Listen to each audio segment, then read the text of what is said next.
Welcome to TFN Smart Trading. I'm Laura Cadden.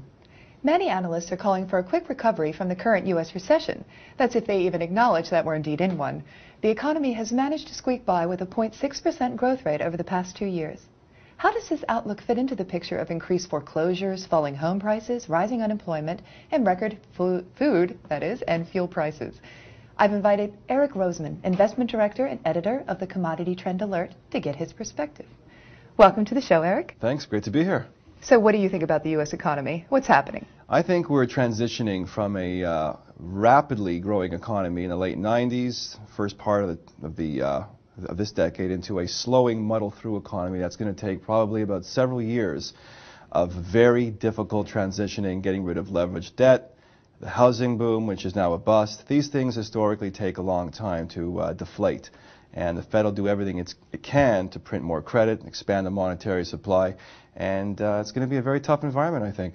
What do you think about U.S. interest rates? Where are they heading? Lower for the short term. I think interest rates, the Fed funds right currently at about 2 will go probably about 1, maybe a half a point. Could go as low as 0 depending on how bad the housing crisis gets. But there's no sight to the end of the housing bust, and foreclosures are still sitting at record highs. There's a lot of supply, a lot of inventory of existing and new homes.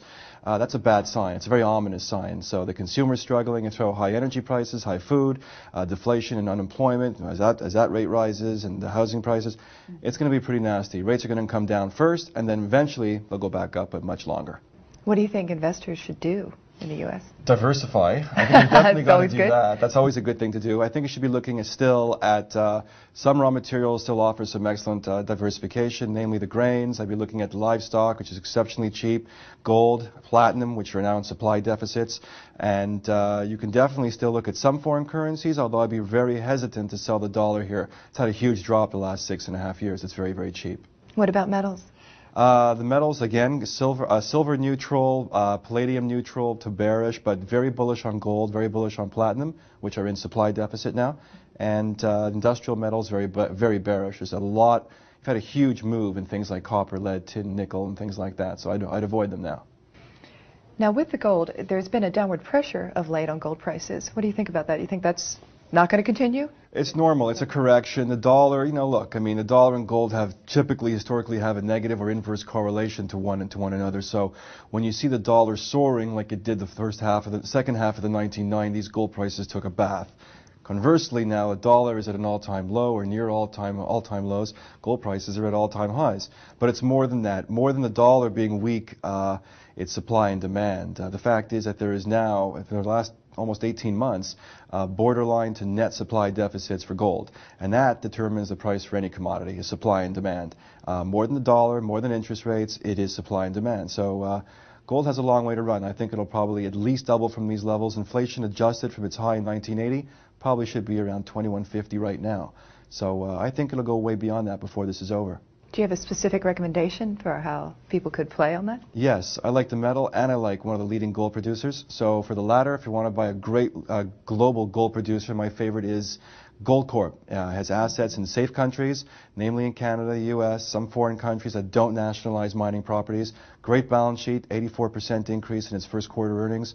Average production cost, the lowest in the industry, only at $240 an ounce versus about $880, $890 an ounce for gold right now. Those are great margins, and they're getting it fatter.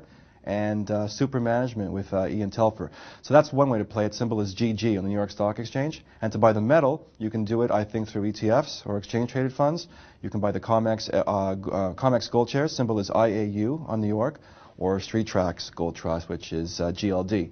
Very easy to own, very, very liquid, and you buy a percentage of gold. And very great information. Thank you so very much. Thanks for having me. It's a pleasure. For more information about Eric's research service, Commodity Trend Alert, go to www.commoditytrendalert.com. To read a transcript of this interview, go to the Gold and Resources section of the todaysfinancialnews.com homepage. For Eric Roseman and TFN, I'm Laura Cadden. Oil prices could realistically sit as high as $73 or $74 a barrel this summer. It all really